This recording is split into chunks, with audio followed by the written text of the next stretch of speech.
possible was the program sponsored by the Ministerial Association, in which we brought together leaders from the community.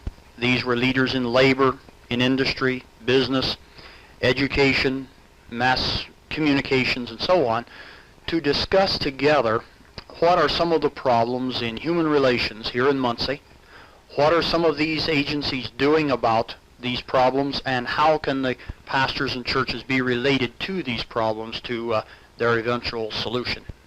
Are these problems getting any better? We hear talk and talk and talk, and groups, the ministers and groups are getting together and there's meetings. Are things getting better or worse, or is the status quo being maintained?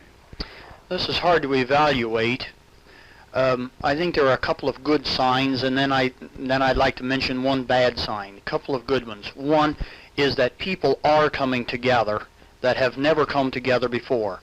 I don't think that in the history of the Ministerial Association have we ever had ministers of Delaware County come together with the leaders of the community to discuss these problems. Now, I think this is a good sign.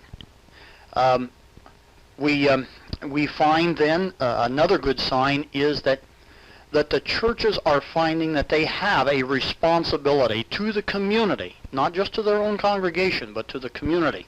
This is a good sign. Now, one thing that I feel is not so good, and that is that all of this talk tends to polarize persons at times. You become more entrenched in your prejudices the more you talk about it. Or you become more convinced of your own point of view. Or you become further detached from those persons who have differing points of view. This can happen also. But if it does, it's one of the byproducts of discussing problems openly.